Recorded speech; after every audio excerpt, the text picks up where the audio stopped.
আরে কিসের এত ক্ষমতা? উষ্টা খেলে নখ ভেঙে যায়, গাড়ির নিচে পড়লে পিষে যেতে হয়, পানিতে পড়লে ডুবে যেতে হয়, ছাদ থেকে পড়লে দুমড়ে মুচড়ে যেতে হয়, আগুন লাগলে পুড়ে যেতে হয়। আমরা এত দুর্বল মানুষ, কিসের এত আমাদের ক্ষমতা? 20 কিলোমিটার বেগে দৌড়ানোর ক্ষমতা, অথচ আল্লাহ এই দুইটা পা দিয়ে 60 বছর দাঁড় করা রাখে, এমন পা যেখানে একটা কাঁটা ঢুকে যায়। এই একটা ছোট্ট কাঁটা আর সুই ঢুকে গেলে হাঁটার ক্ষমতা নাই কারো ব্যথায়। এত দুর্বল মানুষকে কে সোজা সাবলীল করে হাঁটায়? তাহলে ইবাদত কার হবে? উনি সালাতে ডাকলে ঘুমায় থাকার ক্ষমতা ওনার বান্দাদের আছে। যারা ঘুমিয়ে থাকে তারা কি কৃতজ্ঞ নাকি অকৃতজ্ঞ? আল্লাহ সুবহানাহু ওয়া তাআলা কোরআনুল কারীমে বলছে, ইয়াউমা লা ইয়ানফা'ু মালুন ওয়ালা বানুন, যেদিন ধন সম্পদ সন্তান সন্ততি কাজে আসবে না, ইল্লা মান আতাল্লাহা বিকলবিন সালিম, সেদিন শুধু উপকৃত হবে বিশুদ্ধ অন্তঃকরণ নিয়ে যে আল্লাহর কাছে যাবে। সিগারেটখোর, মদখোর, জুয়ারি, নেশারি, মারামারি করা লোক, দুর্নীতিবাজ, ঘুষখোর, সুদখোর, মিথ্যাবাদী, মিথ্যুক, নাচ গান করনেওয়ালা, এদের হৃদয় বিশুদ্ধ? নাকি 5 ওয়াক্ত সালাত আদায়কারী, সদা সত্যবাদী, আল্লাহ ভীরু, এদের হৃদয় বিশুদ্ধ? কার? যে জুমার দিন সর্বশ্রেষ্ঠ দিনকে কেন্দ্র করে শেভ করে, তার হৃদয় বিশুদ্ধ না? এদেশের শেভের দিন কোন দিন বলতে পারেন?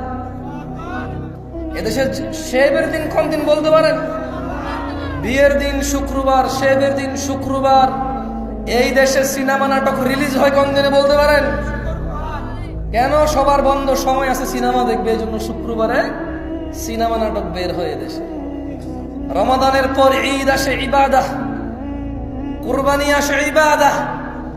ওরা জেনে গেছে, ইহুদি নাসারারা, মুনাফিকদের অনুসারীরা জেনে গেছে, এখানকার মুসলিমরা আল্লাহর পক্ষ থেকে দেওয়া আনন্দ, ঈদের আনন্দ, আল্লাহর ইবাদত সৎ পথে না থেকে সিনেমা নাটকে মজে উঠবে, মেতে উঠবে। তাই ওরা ঈদ কুরবানি কেন্দ্র করে ওরা সিনেমা নাটক বানায়।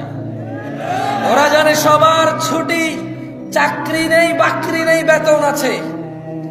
এমন সুযোগের সময় ওরা নিজ পিতামাতা, নিজের কোরআনের অজ্ঞতা দূর করবে না, আলিফ বাতা বলতে পারে না তা শিখবে না, সালাতের রুকু, এই যে আহকাম হুকুমগুলো ওরা জানে না, তাসবিহ তাহলিল গুলো ওরা জানে না, ওরা শিখবে না, ওরা সিনেমা নাটক দেখবে। মুনাফিকদের অনুসারীরা জেনে গেছে যে আমরা নামে মুসলমান, সময় পেলেই সিনেমা দেখব, সময় পেলেই নাটক দেখব। এজন্য ওরা জানে কখন আমাদের বন্ধ, সে অনুযায়ী সিনেমা নাটক ওরা করে। এ হচ্ছে আমাদের ইমেজ মুনাফিকদের অনুসারীদের, শয়তানদের অনুসারীদের কাছে। ওরা জেনে গেছে আমরা কখন শেভ করি, ওরা জেনে গেছে আমরা কখন সিনেমা নাটক দেখি, সে অনুযায়ী ওরা আমাদের জন্য বানায়। আল্লাহ বলছেন, ইয়াউমা লা ইয়ানফা'ু মালুন ওয়ালা বানুন, ও 5 সন্তানের পিতা, ও জজ ব্যারিস্টারের পিতা, ও এমপি মন্ত্রীর পিতা, ও ব্যবসায়ী ধনাঢ্য ধন সম্পদশালীর পিতা, ইয়াউমা লা ইয়ানফা', সেদিন কোন কাজে আসবে না, মালুন ওয়ালা বানুন, সম্পদ এবং সন্তান, ইল্লা মান আতাল্লাহা বিকলবিন সালিম, সেদিন শুধু উপকৃত হবে যে আল্লাহর কাছে একটা বিশুদ্ধ, সুন্দর, পরিষ্কার অন্তর নিয়ে হাজির হবে। ওয়াউজলিফাতিল জান্নাতু লিল মুত্তাকিন, আল্লাহ ভীরুদের জন্য জান্নাতকে নিকটবর্তী করা হবে। ওয়াবুররিজাতিল জাহিমু লিল গাওয়িন, ওয়াবুররিজাতিল জাহিমু লিল গাওয়িন, এবং পথ ভ্রষ্টদের জন্য জাহান্নামকে উন্মোচিত করা হবে। লা হাওলা ওয়ালা কুওয়াতা ইল্লা বিল্লাহ। তাহলে পথ ভ্রষ্টের জন্য সেদিন কি করবে আল্লাহ? আপনারা কি শুনেন নাই আমি কি বলছি? জাহান্নামকে কি করবে? ফুলবে। জাহান্নামকে কি করবে? ফুলবে, মেলে ধরবে, উন্মোচিত করবে আল্লাহ সুবহানাহু ওয়া তাআলা পথ ভ্রষ্টদের জন্য। ওয়াকিলা লাহুম, এবং ওদের তিনি সুবহানাহু ওয়া তাআলা বলবে আইনামা কুনতুম তা'বুদুন, তারা কোথায় যাদের তোমরা ইবাদত করতে, মিন দুনিল্লাহ, আল্লাহর পরিবর্তে যাদের তোমরা ইবাদত করতে। আল্লাহ তার রাসূল বলেছে ডান হাতে খেতে, তুমি বাম হাতে খাও, কারণ সিনেমার নায়ক বাম হাতে খায়। আল্লাহ নবী সাল্লাল্লাহু আলাইহি ওয়াসাল্লাম চুল একরকম কাটতে বলেছে, তুমি এটার মধ্যে এমনি উমনি আইকা উইকা ছোট, এখান দিয়ে ওখান দিয়ে বড়, এখান দিয়ে হ্যান এখান দিয়ে তেন, এখান দিয়ে লাল ওখান দিয়ে নীল এখান দিয়ে বেগুনি। কেন তোমাকে রোনালদো রিভালদো বলছে? তোমাকে সিনেমার নায়ক নায়িকা গায়ক গায়িকা বলছে এমনি যদি চুল কাটো তাইলে না তোমার সুন্দর লাগে? তিনি সাল্লাল্লাহু আলাইহি ওয়াসাল্লাম বলেছে ওয়াগফিরুল্লাহ, ও আমার উম্মতরা, দাড়িকে মাফ করে দাও, ক্ষমা করে দাও দাড়িকে। ওয়াফুল্লাহ, দাড়িকে লটকাও, যতটুকু ঝুলে ঝুলাও এটাকে। তুমি বলো সিনেমার নায়ক বলেছে যখন তুমি একেবারে এটাকে শেপ করে ক্লিন করে সিদ্ধ ডিমের মতো হয়ে যাবা তখন তোমার সুন্দর লাগবে। ভাই তোমার কেমন লাগে জানি না, আমি ব্যঙ্গ করে বলছি না। বহু মানুষ দেখছি দাঁড়িয়ে আছে, এরপরে শেভ করার পরে মনে হয় যেন ডিম ছুলে ফেলছে, আলু ছুলে ফেলছে, এরকম লাগে। আমি ব্যঙ্গ করে বলছি না, বললাম আমার এরকম লাগে আর কি। আমার হয়তো এটা আমার প্রবলেম, হয়তো আমার হীন মন মানসিকতা, হয়তো আমার ছোট নিচ মন মানসিকতা। আমি আন্তরিকভাবে ক্ষমা চাচ্ছি আমার এই নিচ মন মানসিকতার জন্য। তবে আমার এমনই মনে হয়, দেখুন তোমার কাছে মনে হয় এখন লাভ দিলে 10 হাত উপর উঠে যাবা, শেভ করছো, ক্ষমতা বেড়ে গেছে। যে মেয়েরে প্রপোজাল করবা সে মেয়ে আর ফিরাইতে পারবে না। যেখানে চাকরির জন্য সিভি ড্রপ করবা এখন চাকরি হয়ে যাবে তোমার। এখন যদি তুমি কারোর সাথে ঘুষাঘুষি মারামারি লেগে যাও তোমার শক্তি বেড়ে যাবে, তুমি জিতে যাবা। দাড়ি কাটছো এই জন্য, আমার এরকম মনে হয় না। আমার কাছে তোমার সিদ্ধ ডিমের মতো লাগে। আপনি নিজে তো শেভ করেন, ঠিক ঠিক বলছেন। আপনার কাছে কি মনে হয় আপনি ঠিক বেঠিক হবে? আমি একবারও জিজ্ঞেস করছি ঠিক কিনা? একবারও জিজ্ঞেস করছি? আমি যা বলি তার যদি সত্যায়ন আপনি করতে হয় তাহলে আমি কেন পরীক্ষা দিতে আসছি? মানে আমি বলবো ঠিক কিনা, আপনি বলবেন ঠিক, তারপরে ঠিক হবে, তাহলে আমি কি এখানে আমাকে আনছে কেন? আমাকে আনছে যে বুঝে বলার জন্য। এবার যদি আমার বলায় ভুল হয় আপনি সংশোধন করে দেবেন। আমি আপনাকে ঠিক বেঠিক জিজ্ঞেস করবো কেন? আমি পাগল যে আপনারা বলবো ঠিক, আপনি ঠিক বললে আমার গা গরম হয়ে যাবে। ও আল্লাহ, কত মানুষ ঠিক বলে। এভাবে ঠিক ব্যাঠিক হয় না ভাই। এই পুরো পৃথিবীর সব মানুষ যদি কোনো একটা ঠিককে ব্যাঠিক বলে এটা ঠিক থেকে যাবে। এই পুরো পৃথিবীর সব মানুষ যদি একটা ব্যাঠিককে ঠিক বলে এটা ব্যাঠিক থেকে যাবে।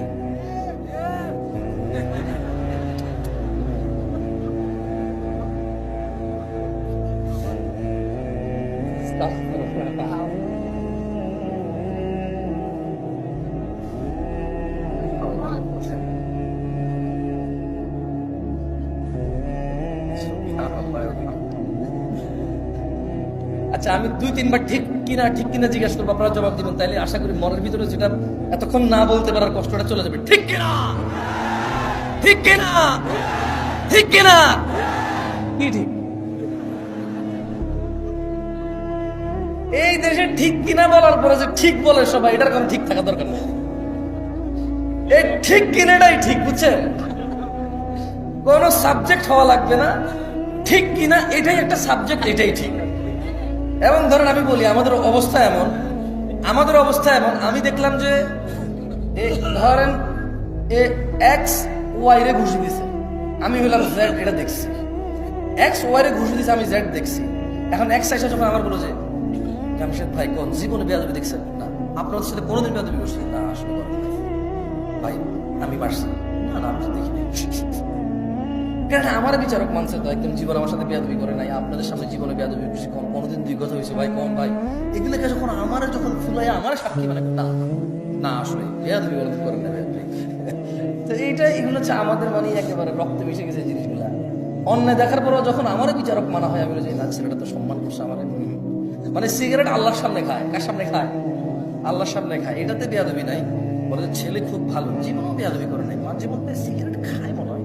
আমাকে দেখে এভাবে হাত এইভাবে রেখে দেয় পিছনে, হ্যাঁ মানে আমার সামনে খায় না। এই হলো যে ছেলের আদব, ওনার সামনে খায় না, এই জন্য ছেলের আদব। আল্লাহর সামনে খায় কোনো সমস্যা নেই। আল্লাহ আমাদেরকে বুঝে তৌফিক দান করুন। যাই হোক, শোনো ছোট ভাই আমার, তোমাদের সামান্য কিছু নসিহত করে চলে যাব।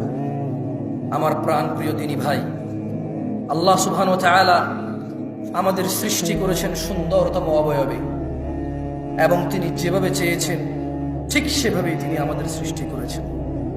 যেমনটা তিনি কোরআনুল কারীমে বলেন, হুয়াল্লাযী ইউসাউবিরুকুম ফিল আরহামি কাইফা ইয়াশা, তিনি মাতৃগর্ভে যেভাবে ইচ্ছা তোমাদের আকৃতি গঠন করেন। আমাদের আকৃতি কে গঠন করেছে? বিয়ে শাদী, অমুক মেয়ে সুন্দরী, অমুক ছেলে সুন্দর, এই জন্য তোমার সময় আসার অপেক্ষা না করে জেনা ব্যভিচারে লিপ্ত হয়ে, দাঙ্গা ফাসাদে লিপ্ত হয়ে যেও না। তিনি সুবহানাহু ওয়া তাআলা যেভাবে খুশি, উনি যেটা ইচ্ছা করেছেন, পছন্দ করেছেন, এভাবেই তিনি মেয়ে অথবা ছেলে, তোমাকে অথবা তোমার বোনকে, তোমাকে অথবা তোমার স্ত্রীকে, তোমার বাবা অথবা তোমার মাকে সৃষ্টি করেছেন যেভাবে তিনি ইচ্ছা করেছেন। সময় আসার পূর্বে জেনা ব্যভিচারে লিপ্ত হয়ে সমাজ জাতি বিশৃঙ্খল করে তুলিও না তোমরা। সামাজিক ফিতনা ফাসাদ, পারিবারিক দ্বন্দ্বে তোমরা নিজেরা একে অপরের ধ্বংস কামনা করিও না। গান বাজনা থেকে বিরত থাকো। ইয়া শিবাব, হে যুবকরা, আহলুল মুনাফিকদের ফাঁদে পা দিও না।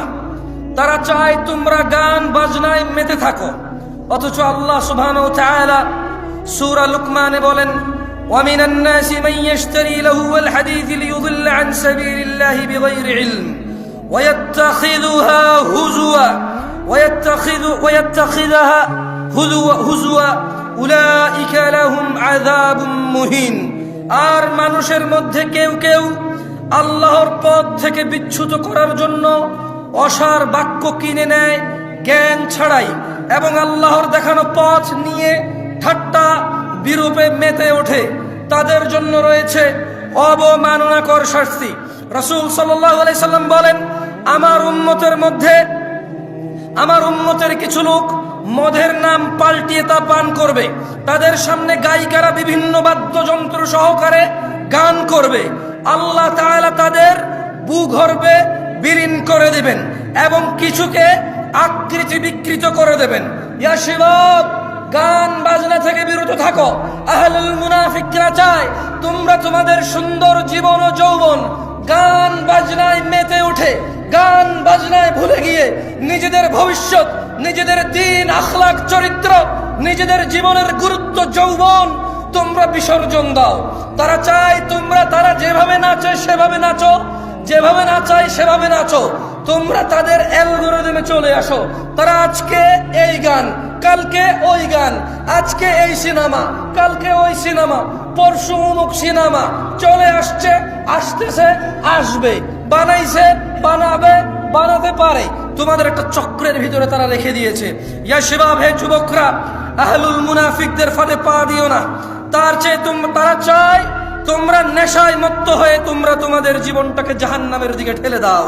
তারা চায় তোমরা নেশায় মত্ত হয়ে, নেশায় নিজেকে উজাড় করে দিয়ে, উৎসর্গ করে দিয়ে তারা চায় তোমরা জাহান্নামের নিকটবর্তী হয়ে, জাহান্নামের গভীরে গহ্বরে তোমরা বিলীন হয়ে যাও। তারা চায় তোমরা শয়তানের ফাঁদে পা দাও, তোমরা আল্লাহ দ্রোহিতায় মেতে ওঠো। তারা চায় তোমরা নেশা করে আল্লাহ ও তার রাসূলের দ্রোহিতায় মেতে ওঠো। অথচ আল্লাহ সুবহানাহু ওয়া তাআলা চায় তোমরা সফল হও, সফলতার দিকে আসো। তিনি সুবহানাহু ওয়া তাআলা বলেন, ইয়া আইয়ুহাল্লাযীনা আমানু, হে তোমরা যারা ঈমান এনেছো। কারা কারা আমরা ঈমান এনেছি রবের প্রতি? তাকবীর! ঈমান এনেছি কারা কারা? কার প্রতি ঈমান আনছি? তিনি আরশের মালিককে, বিচার দিবসের মালিককে, জান্নাত জাহান্নামের মালিককে, সুস্থতাকারীকে, রিজিক দাতাকে আমরা ওনার প্রতি ঈমান আনছি। তিনি বলছেন, ইয়া আইয়ুহাল্লাযীনা আমানু।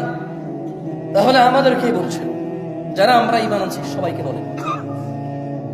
যে বেঈমান, মুশরিক, কাফের ওকে বলেনি, তিনি সুবহানাহু ওয়া তাআলা আমাকে, আপনাকে, আমরা যারা ঈমান এনেছি ওদেরকে বলছেন যে ইন্নামাল খামরু ওয়াল মাইসির ওয়াল আনসাবু ওয়াল আজলামু রিজসুম মিন আমালিশ শাইতান ইয়া আইয়ুহাল্লাযীনা আমানু ফাজতানিবু। হে তোমরা যারা ঈমান এনেছো, নিশ্চয়ই মদ, জুয়া, মূর্তি পূজার বেদী ও ভাগ্য নির্ণয় করা তো কেবল ঘৃণার বস্তু, শয়তানের কাজ। ফাজতানিবু, তোমরা এটা থেকে বিরত থাকো, তোমরা এটা বর্জন করো। ফাজতানিবু লাআল্লাকুম তুফলিহুন, মদ, জুয়া এগুলো তোমরা বর্জন করো, লাআল্লাকুম তুফলিহুন, যাতে তোমরা সফল হও। মুনাফিকরা চায় মদ, জুয়া, খেলাধুলা, হাসি তামাশায় আমরা আমাদের জীবনটাকে বিলিয়ে দেই, উৎসর্গ করে দেই। জাহান্নামের অধল নিচে আমরা নিজেদেরকে, কি বলে এটাকে, মানে আমরা জাহান্নামের নিম্ন পর্যায়ে পৌঁছে যাই। এটা হচ্ছে মুনাফিকদের চাহিদা। গান বাজনা, নেশা, জুয়া এগুলো দিয়ে আমাদের কি করবে? মোবাইলে জুয়া খেলা যায় কিনা? এখন খেলা তোমরা কেউ কে হা বলছো না? আপনি কিছু বলবেন? ঠিক আছে। রাসূল সাল্লাল্লাহু আলাইহি সাল্লাম বলেছেন, আমার উম্মতের মধ্যে এমন অনেক সম্প্রদায় হবে। কি হবে? একটু আমার সাথে বলিয়েন। রাসূল সাল্লাল্লাহু আলাইহি সাল্লাম বলেছে, আমার উম্মতের মধ্যে অনেক সম্প্রদায় হবে। কি হবে? যারা জিনা, ব্যভিচার, রেশমি কাপড় ব্যবহার, মদ, পান ও গান বাদ্যকে হালাল করে নেবে। কি কি হালাল করবে? মদ, জুয়া, কি মদ, জুয়া এবং জিনা, ব্যভিচার। বলেন জিনা, ব্যভিচার, এগুলোকে হালাল করে নেবে। যেমন আজকের দিনে কোনো ছেলে যদি পার্কে, আজকের দিনে কোনো মেয়ে ছেলে যদি পার্কে হাত ধরে হাঁটে, ওরা কি এটাকে জিনা মনে করে? আজকের দিনে কোনো ছেলে মেয়ে বিবাহ করেনি, ভিডিও কলে কথা বলে, ওরা কি এটাকে জিনা মনে করে? ওরা ভাবে আমরা তো উলঙ্গ হইনি, আমরা তো দুইজন উলঙ্গ হইনি, দুইজন আমরা কোনো গোপন সম্পর্কে জড়িত হইনি। ওরা মনে করে শুধু দৈহিক মিলনই হচ্ছে জিনা, এর বাইরে আর জিনা নাই। ওরা বলছে। এই জন্য আপনি দেখবেন কিছু ছেলে প্রশ্ন করবে, হুজুরদের কাছে করে। আমি তো আসলে বড় আলেম না, অনেক আলেমের কাছে প্রশ্ন যায় যে আমি নিয়েন না, মনে কষ্ট নিয়েন না, লজ্জা পাইয়েন না, এই তোমাদের যে ক্যামেরাগুলো তোমরা এখন ঘুরাবা না কেন? একদম যেভাবে সেভাবে স্টিল থাকো। আমি কাউকে লজ্জা দিতে চাই না। যাদের হাতে মোবাইল আছে বন্ধ করে দাও, 2 মিনিটের জন্য আবার তোমরা চালু করে আমি একটা পরীক্ষা নেব। যাদের হাতে মোবাইল আছে তোমরা বন্ধ করে দাও। যেগুলো চলতেছে এগুলো তো কাউকে দেখা যাচ্ছে না। আমি যে প্রশ্ন করবো, স্টেজের আশেপাশে আপনারা কেউ হাত তুলিয়েন না, কেমন? কারণ এই ক্যামেরায় চলে আসবে তো। আমি চাই না আমার কোনো মুসলমান ভাইকে আমি অপমান করি, এটা আমি চাই না। আমি চাই না ওর সম্মান নিলামে উঠে যাক, ফেসবুক উঠে যাক, ইউটিউব উঠে যাক, আমি চাই না। আমি চাই ইসলাহ, সংশোধন। আমি কি চাই? সংশোধন। আমি একটা প্রশ্ন করবো, আপনারা সত্যি জবাব দিবেন আমাকে, কথা দেন। লজ্জার কিছু নেই, কেউ কারো দিকে তাকাবেন না, কেমন? এখন আমি আপনাদের একটা প্রশ্ন করবো, আপনারা জবাব দিন, এবং কেউ কারো দিকে তাকায়েন না। এটা দুষ্টামের কিছু না, এটা আফসোসের কিছু, এটা লজ্জাস্কর কিছু। এটা মানে মাথা নত হয়ে নাকে খত দেওয়ার চাইতে বেশি লজ্জাস্কর কিছু। এটা আফসোস, আফসোসের কিছু, হাসি তামাশার কিছু হবে না। তবে আমি অনুরোধ করবো, কেউ কারো দিকে তাকাবেন না, কেউ কারো দিকে ক্যামেরা করবেন না, সত্যি করে জবাব দিবেন। আমি শুধু ইসলাহের জন্য জিজ্ঞেস করতেছি। যারা যারা আজকে ঈশান নামাজ পড়েন নাই এখনো, রাতের বাজে 11:30, যারা যারা আজকে ঈশান নামাজ এখনো পড়েন নাই, তারা হাত তোলেন। কেউ কারো দিকে তাকায়েন না, কেউ কারো দিকে তাকায়েন না, সবাই নিচের দিকে, নিচের দিকে তাকান। নামান ওয়াল্লাহি, যা আমি দেখছি, আমি এই স্টেজ থেকে যা দেখছি, এরা যা দেখছে, তা যদি আপনারা সামনের যারা আছেন দেখতেন, লজ্জায় মাথা নত হয়ে যেত। এ হচ্ছে আমাদের ইসলাম, এ হচ্ছে আমাদের ইসলাম।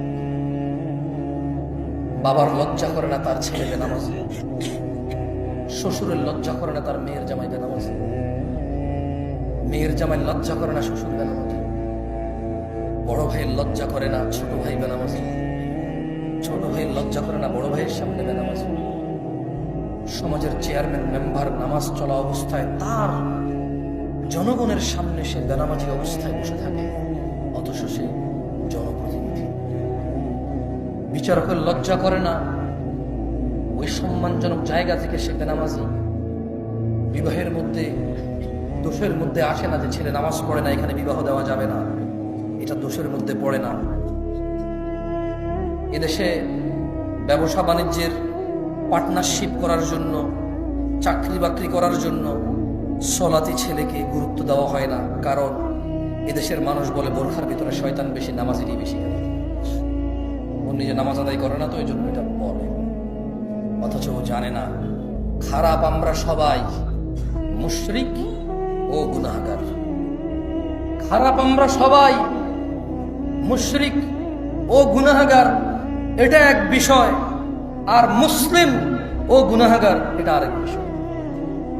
ওকে আমরা বাংলা ভাষায় বয়ান করে বুঝাইতে এখন পর্যন্ত সক্ষম হইনি।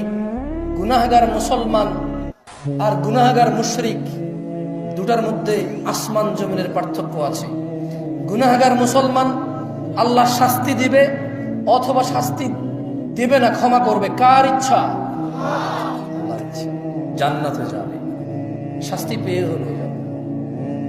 আর বেঈমান গুনাহগার, কাফের গুনাহগার, মুশরিক গুনাহগার, ওর জান্নাতে যাওয়ার কোনো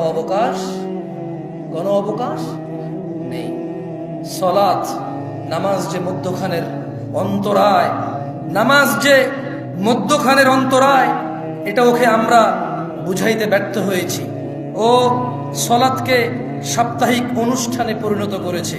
ও পাঁচতলা মসজিদ এজন্য করেছে কারণ জুমায় জায়গা দেওয়া যায় না, ফজরের জন্য করেনি। ধিক্কার এমন পরিকল্পনাকারীর উপর। আমি জামশেদ মজুমদার বলি, সেই মনীয় লজ্জা পাও তুমি। আমি ব্যক্তিগতভাবে বলি, লজ্জা পাওয়া উচিত তোমার। পাঁচতলা মসজিদ তুমি ফজর, জোহর, আসর, মাগরিব, ইশা 5 ওয়াক্ত নামাজের পরিকল্পনা করে করনি, শুধু জুমার নামাজ।